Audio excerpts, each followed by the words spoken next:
Don't forget to subscribe the 1% Club our channel because we give you the information the top rich 1% people have. Right? The reason that Bitcoin is magical is because there's only 21 million.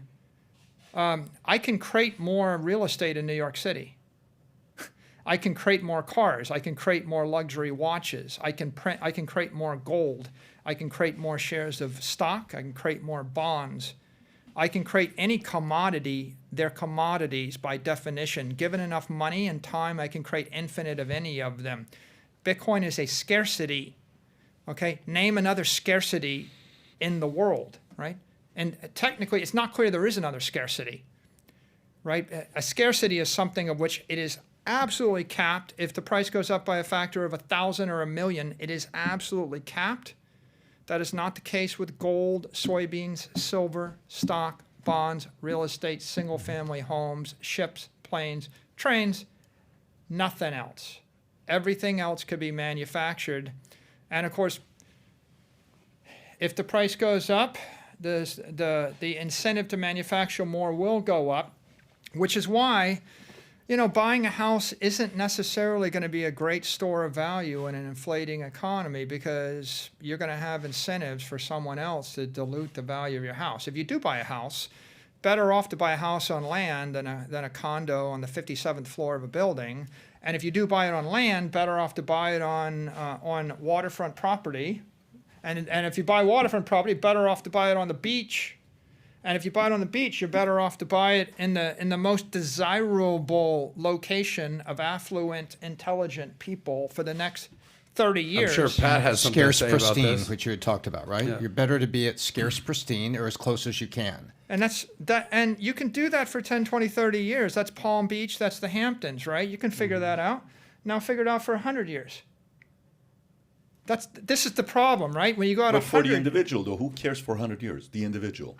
How many individuals think 100 years, though, Michael? institutions think 100. Institutions do, but how many?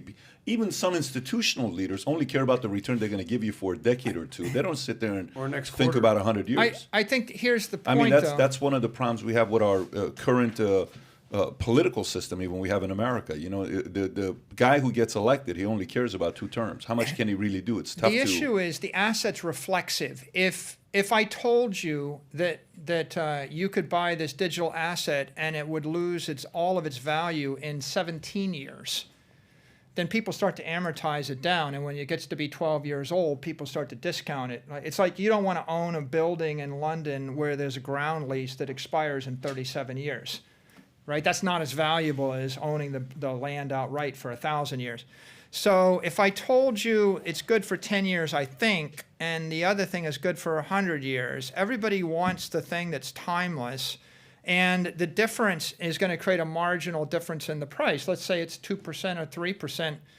Okay, so all the intelligent money they stampede in the thing that's 2% better, and when they stampede the thing that's 2% better, liquidity is 10x more, and then the money collapses out of the other thing, and it goes to zero.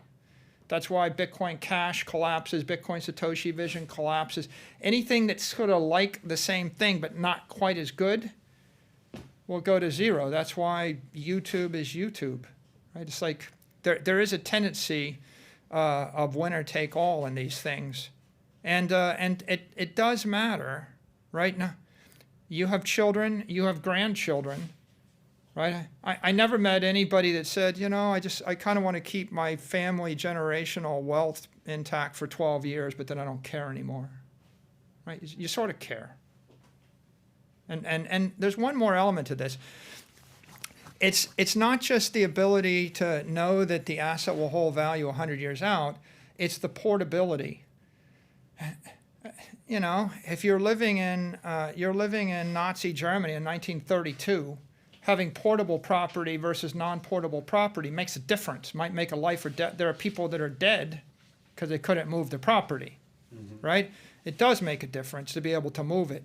So you can't blink your eyes and teleport $1 billion of real estate in Los Angeles somewhere else in the world. You can't even move it somewhere else in the country.